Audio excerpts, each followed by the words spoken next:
Prince Edward's elevation within the British royal family is causing a ripple of tension and frustration among his siblings, most notably Prince Andrew and nephew, Prince Harry.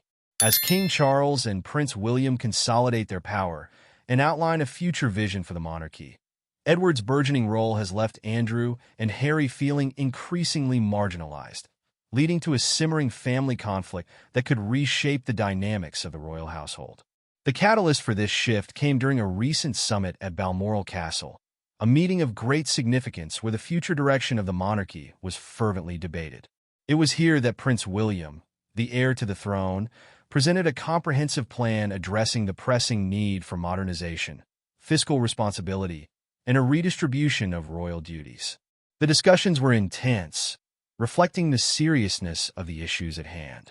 At the heart of William's plan was a vision to streamline the monarchy, ensuring its relevance and sustainability in a rapidly changing world. This included a strategic reorganization of roles that had profound implications for various members of the royal family. One of the most significant outcomes of the Balmoral Summit was the decision to drastically reduce the royal duties of Prince Andrew and Prince Harry, both of whom have seen their public roles diminish in recent years due to personal controversies and choices. These reductions were not just symbolic, but marked a definitive shift in responsibilities within the royal family.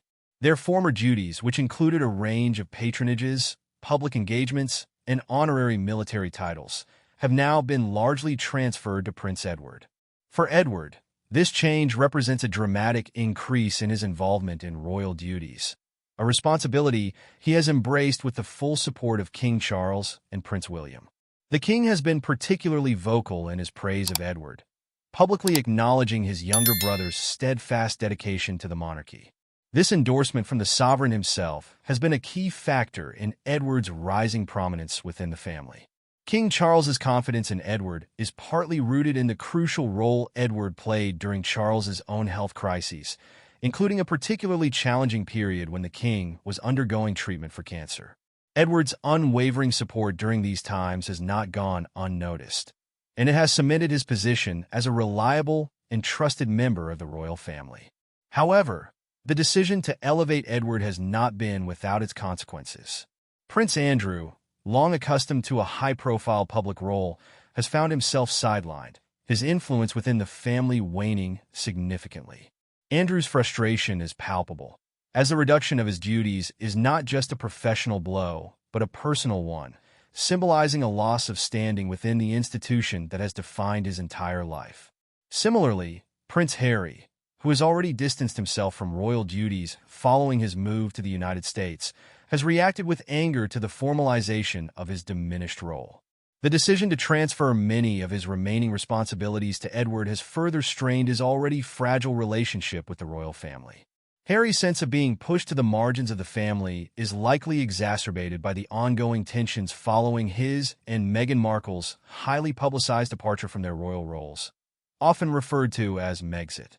The public reaction to these changes within the royal family has been mixed. Some view the reorganization as a necessary step towards ensuring the monarchy's long-term stability, arguing that a leaner, more focused royal family is better equipped to handle the challenges of modern times. This perspective is particularly popular among those who believe that the monarchy must evolve to survive, shedding some of its more archaic traditions and reducing its financial burden on the public purse.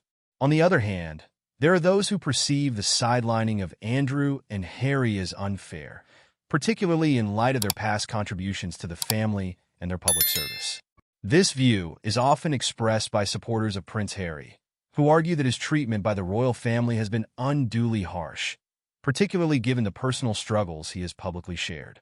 The reduction of Andrew's duties, meanwhile, has sparked debate about whether his previous scandal should continue to overshadow his ability to serve the monarchy in some capacity. Expert opinions on the matter are equally divided. Some royal commentators argue that King Charles and Prince William's support for Edward is a clear indication of a broader strategy to phase out members of the family who are seen as liabilities, in favor of those who represent a more stable and scandal-free image of the monarchy. Others suggest that the decision to reduce Andrew and Harry's roles could backfire, potentially alienating segments of the public who sympathize with their plight. The situation remains fluid, with the potential for further developments as the royal family navigates this period of transition. What is clear, however, is that Prince Edward's expanded role marks a significant shift in the internal dynamics of the royal family, one that could have lasting implications for the institution as a whole. As tensions simmer beneath the surface, the coming months will be crucial in determining whether these changes will lead to a more unified and resilient monarchy, or whether they will deepen the existing rifts within the House of Windsor.